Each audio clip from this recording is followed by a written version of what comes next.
Hello my all friend, smart help YouTube channel पर आपका स्वागत है।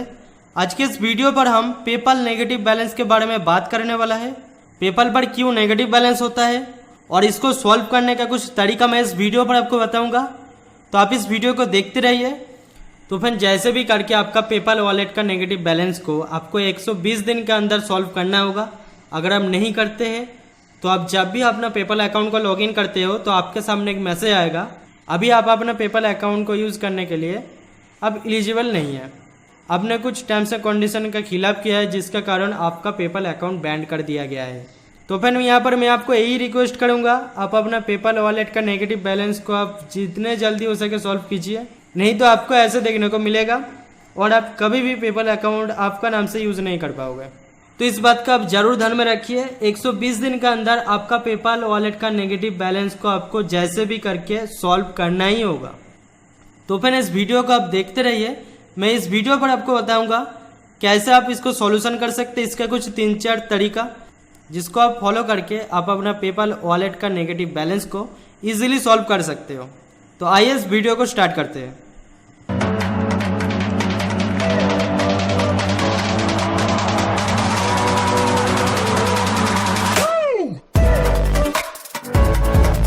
तो फिर आपका पेपल अकाउंट पर नेगेटिव बैलेंस होने का पहला जो रीज़न है, अगर आपने इंटरनेशनल क्लाइंट से मान के चले 100 USD आपने रिसीव किया है अपना पेपल अकाउंट पर और वो पैसा आपका बैंक अकाउंट पर 3-4 दिन बाद आपको मिल चुका है। अगर 10 दिन बाद वो क्लाइंट उस ट्रांजेक्शन के ऊपर केस डिस्प्यूट करता है कुछ रीज़न इसके वजह से, जैसे अगर आपने उसके साथ अगर कुछ धोखाधड़ी किया है या फिर आपने जो उसको प्रोडक्ट दिया है वो प्रोडक्ट एक वेस्टेड प्रोडक्ट है, ऐसा कुछ भी रीज़न के कारण अगर उन्होंने केस डिस्प्यूट किया है तो आपको 1 महीने के अंदर उसको सही तरीके से रिप्लाई देना होगा, नहीं तो परमानेंटली आपका पेपल वॉलेट पर बैलेंस नेगेटिव रहेगा। तो दूसरा जो रीज़न है, आपका पेपल अकाउंट के साथ अगर आपका बैंक अकाउंट को सही तरीके से लिंक नहीं किया है या फिर कुछ गलत नंबर डाला है, तब जाके आपका पेपल अकाउंट पर 295 INR का एक नेगेटिव बैलेंस आपको देखने को मिल सकता है। तो पेपल पर बैंक अकाउंट लिंक करने का सही तरीका क्या है? तो सही तरीका है, जिस नाम से आपका पेपल अकाउंट है उसी नेम का आपको बैंक अकाउंट लिंकअप करना होगा। और बैंक अकाउंट लिंकअप करने से पहले आपका पैन कार्ड को पहले लिंक कीजिए पेपल के साथ, फिर जाके आपका जो बैंक अकाउंट का नाम होल्डर है और बैंक अकाउंट नंबर डालिए और IFSC कोड दीजिए। इसको आप सही तरीके से चेक कर लीजिए, यहाँ पर किसी भी तरीके का आपको गलत नहीं डालना है। थोड़ा टाइम लेकर इसको फिल कीजिए।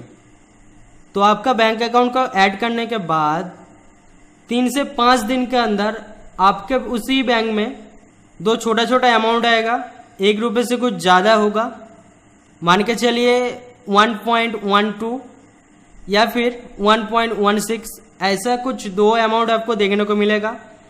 आप अपना बैंक का स्टेटमेंट का अपडेट कीजिए या फिर आप अपना पासबुक का अपडेट कीजिए या फिर आप इंटरनेट बैंकिंग के जरिए भी चेक कर सकते हो वो 2 अमाउंट क्या है।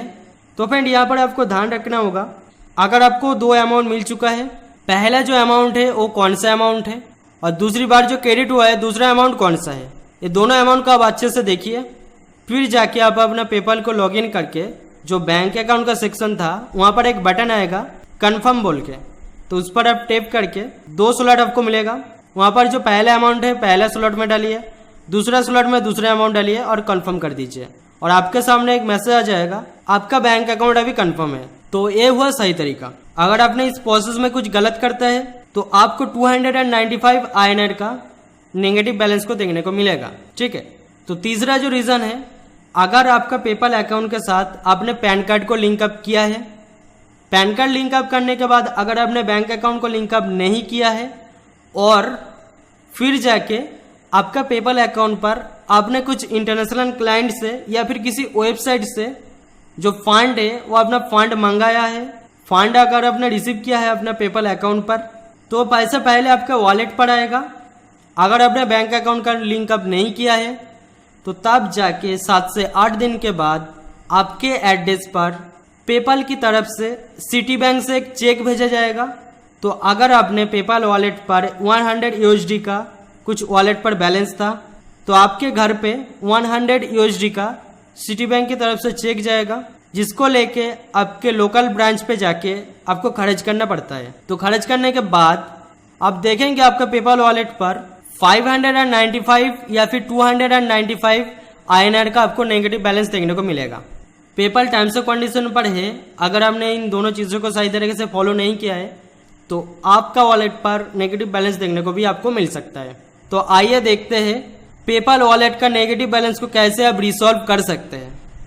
मैं इस वीडियो पर आपको 3 तरीका बताऊंगा जिसको आप फॉलो करके आप अपना पेपाल नेगेटिव बैलेंस को ठीक कर सकते हैं। आइए देखते हैं। तो पेपाल पर नेगेटिव बैलेंस रिसॉल्व करने का पहला जो तरीका है, आप इंटरनेशनल किसी क्लाइंट से या फिर किसी वेबसाइट से आप पेमेंट रिसीव करने की कोशिश कीजिए, तब जाके आपका पेपाल अकाउंट का जो नेगेटिव बैलेंस है वो रिसॉल्व हो जाएगा। मान के चलिए आपका पेपाल वॉलेट पर $10 का कुछ नेगेटिव बैलेंस है। अगर आपने किसी क्लाइंट से $20 का अपना रिसीव किया है तो तब जाके आपका वॉलेट पर जो नेगेटिव बैलेंस है वो रिसॉल्व हो जाएगा और आपका वॉलेट पर $10 बैलेंस रह जाएगा।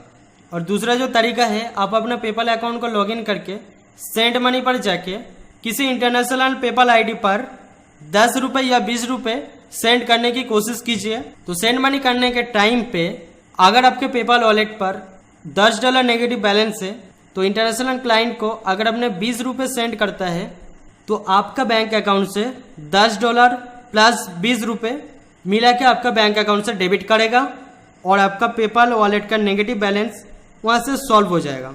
मैं आपको इस वीडियो के डिस्क्रिप्शन पर 3-4 इंटरनेशनल पेपाल आईडी दूंगा, आप सेंड मनी करके सॉल्व कर सकते हो आसानी से। तो तीसरा जो तरीका है पेपाल वॉलेट का नेगेटिव बैलेंस को सॉल्व करने का, पेपाल कस्टमर केयर के साथ चैट करके आप अपना नेगेटिव बैलेंस को सॉल्व कर सकते हो। जैसे कि मैंने पहले बताया था, अगर आपने बैंक अकाउंट को सही तरीके से लिंकअप नहीं किया है तो तब जाके आपको जो नेगेटिव बैलेंस देखने को मिलता है, या फिर अगर आपने बैंक अकाउंट को लिंकअप नहीं किया है, आपको चेक आया है घर में वॉलेट का बैलेंस को खर्च करने के लिए, तो तब जाके जो नेगेटिव बैलेंस देखने को मिल जाता है, उस नेगेटिव बैलेंस को आप पेपाल के साथ चैट करके भी सॉल्व कर सकते हो। तो पेपाल के साथ लाइव चैट करने के लिए आप अपने पेपाल अकाउंट को लॉगिन कीजिए। लॉगिन करने के बाद देखिए यहाँ पर हेल्प बोल के कुछ लिखा है, इसके ऊपर क्लिक कीजिए और नीचे आइए, देखिए हेल्प सेंटर बोल के एक लिखा है, यहाँ पर क्लिक कीजिए। तो आपने अभी हेल्प सेंटर पर आ गया है। तो राइट साइड में एक ऑप्शन देखिए मैसेज सेंटर बोल के एक ऑप्शन है, इसके ऊपर आप क्लिक कीजिए। तो क्लिक करने के बाद यहाँ पर पेपाल हेल्प सपोर्ट की तरफ से आपको हेल्प किया जाएगा। तो यहाँ पर जो भी आपका प्रॉब्लम है वो यहाँ पर आप लिख कर बताइए, या फिर आप कुछ इमेज भी सेंड कर सकते हो। तो जो भी हुआ है आपके साथ वो यहाँ पर लिख कर बताइए। तो बहुत सारे केसेस में ऐसा भी हुआ है, पेपाल सपोर्ट ने नेगेटिव बैलेंस को सॉल्व किया है, तो इसको भी आप ट्राई करके देखिए। तो फिर पेपाल वॉलेट का नेगेटिव बैलेंस को सॉल्व करने का नेक्स्ट जो तरीका है, ये तरीका काफ़ी हार्ड है। तो आइए स्टेप को देखते हैं कैसे हम पेपाल को डायरेक्ट चेक सेंड कर सकते हैं। तो आपका जिस नाम से पेपाल अकाउंट है उसी नाम का बैंक अकाउंट से आपको चेक सेंड करना है। आपको इस एड्रेस पर चेक सेंड करना होगा और यहाँ पर आपको 78 INR के रूप से 1 USD मान के चलना होगा, क्योंकि नॉर्मली जो USD होता है 74-75 INR से 1 USD बनता है, लेकिन यहाँ पर पेपाल के कुछ कन्वर्सेशन चार्ज भी होता है। 78 रुपये INR 1 USD के हिसाब से आपको रख के चलना होगा। वहाँ पर आपका जो पेपाल ईमेल आईडी है वो यहाँ पर आपको इंक्लूड करना होगा, तब जाके पेपाल वो चेक को वेरीफाई करके आपका नेगेटिव बैलेंस को सॉल्व करेगा। तो फिर यहाँ पर हम आपको चेक को कैसे फिलअप करें, इसको हम एग्जाम्पल देने के लिए एक चेक को रेडी किया हूँ। तो आप इस चेक को सही तरीके से देखिए, आपको पूरी तरीके से पता चल जाएगा। तो फिर आपको कुछ इस तरीके से चेक फिलअप करना होगा, जहाँ पर पे बोल के लिखा है और यहाँ पर आपका पेपाल ईमेल बोल के जो ईमेल आईडी है वो इनपुट करना होगा। जो भी आपका पेपाल ईमेल आईडी रहेगा वो यहाँ पर आप इनपुट कर दीजिए। तो फिर आपको चेक फिलअप करना होगा। तो ऊपर का जो डेट है, आप जिस डेट पर चेक फिलअप करना चाहते हैं वो वहाँ पर उसी डेट का दीजिए, क्योंकि आपका जो ये जो चेक है 3 मंथ के लिए वैलिडिटी रहेगा, कोई इशू नहीं है। और जो पे बोल के जहाँ पर लिखा है पेपाल ईमेल बोल के आपका जो ईमेल आईडी है, जिस मेल आईडी से आपने पेपाल अकाउंट रजिस्टर करके रखा है वो मेल आईडी यहाँ पर पुट कर दीजिए। और नीचे जितने अमाउंट आपको सेंड करना है, जैसे कि मैंने आपको बताया 78 INR के रूप से 1 USD बनता है, उनके हिसाब से आपको सेंड करना होगा। अगर आपके पेपाल वॉलेट पर $10 रहता है तो आपको 780 रुपये सेंड करना होगा। तो मैं यहाँ पर 780 रुपये करके लिखा है, यहाँ पर आपको ऐसे लिखना होगा। और नीचे आपको सिग्नेचर करना होगा, जैसे कि मैंने किया है। तो अब सही तरीके से देखिए, पहले आपको डेट डालना है, फिर आपका जो पेपल ईमेल आईडी है वो डालना है, फिर आपको अमाउंट पुट करना है। अगर आपका तो पेपल वॉलेट पर अगर आपका नेगेटिव बैलेंस INR पर होता है तो यहाँ पर आप INR लिखिए, और चेक का बैक साइड पर भी आपको कुछ एंट्री करना होगा। तो इस चेक के बैक साइड पर आपको अपना सिग्नेचर करना होगा। आपका जो पेपल अकाउंट का नाम है वो नाम आपको लिखना होगा, और फिर आपका जो पेपल अकाउंट का आईडी है, मतलब जो ईमेल आईडी होता है, आपने जिस ईमेल आईडी से पेपल अकाउंट रजिस्टर करके रखा है वो ईमेल आईडी यहाँ पर आपको पुट करना है। तो चेक को सही तरीके से फिलअप करने के बाद तो फिर आपको जाना है पोस्ट ऑफिस या फिर डाकघर जो बोलता है उसमें जाना है। तो उस पर जाने के बाद आपको एक खाम लेकर उस खाम में आपका ये जो पेपल का एड्रेस है, इस एड्रेस को आपको लिख के सेंड करना होगा। जो पोस्ट ऑफिस में काम करते हैं उन लोगों के साथ आपको थोड़ा डिस्कस भी करना होगा कि मेरा ये जो चेक है या फिर ये जो मेरा लेटर है ये इंटरनेशनल नहीं जाएगा, तो इनको आप थोड़ा इस तरीके से बुक कीजिए।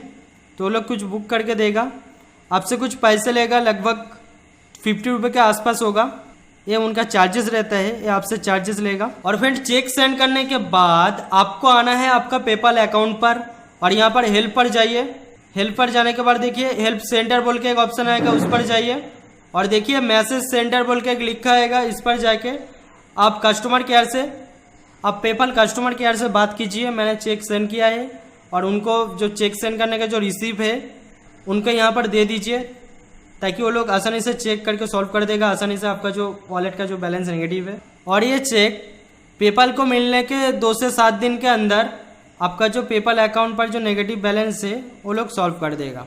तो प्रोसेस काफ़ी हार्ड है, इसको आप सही तरीके से फॉलो कीजिए। और मैं इस वीडियो के नीचे ये जो पेपल का जो एड्रेस है ये मैं आपको डिस्क्रिप्शन पर लिख कर दे दूंगा, आप चाहे तो वहाँ पर देख कर भी आप इस एड्रेस पर सेंड कर सकते हो। अगर थोड़ा सा भी गलत हो जाता है तब जाके आपका पेपल का नेगेटिव बैलेंस रिसॉल्व नहीं होगा। थोड़ा ध्यान रख के प्रोसेस को करो, इजीली हो जाएगा। तो फिर आप इन सभी तरीके को ट्राई करके देखिए, आपका पेपल अकाउंट का नेगेटिव बैलेंस डेफिनेटली सॉल्व हो जाएगा। अगर इसके अलावा भी कुछ प्रॉब्लम सॉल्व नहीं होता है, अगर इन तरीक़ों से भी अगर आपका पेपल अकाउंट का नेगेटिव बैलेंस सॉल्व नहीं होता है तो आप इस वीडियो के नीचे कमेंट सेक्शन पर हमको लिख कर बताइए, मैं आपको ज़रूर मदद करूंगा। और फिर अगर आपको ये वीडियो पसंद आई है तो फिर अगर आपको ये वीडियो लगता है कुछ हेल्पफुल रहा होगा आपके लिए तो आप इस वीडियो को एक लाइक कीजिए, और साथ ही साथ स्मार्ट हेल्थ यूट्यूब चैनल को आप सब्सक्राइब कीजिए। तो फिर मैं स्मार्ट हेल्थ यूट्यूब चैनल पर पेपल के बारे में और भी वीडियो बनाता रहता हूँ, और वेबसाइट के बारे में वीडियो बनाता हूँ, और ऐसे बहुत सारे प्रॉब्लम का सॉल्यूशन लेकर मैं आता हूँ। तो अगर आपको मेरा कंटेंट पसंद आता है तो आप इस चैनल को सब्सक्राइब कीजिए, और साइड में जो बेल का बटन है उसको भी दबा दीजिए। तो जब भी मैं नया वीडियो पोस्ट करूँगा आपको एक नोटिफिकेशन आपको मिल जाएगा, और आप तुरंत उस वीडियो को देख सकते हो। तो चलिए फिर मैं मिलता हूँ नेक्स्ट वीडियो पर, तब तक के लिए आप खुश रहे, अच्छे रहे। Thanks for watching this video, good bye.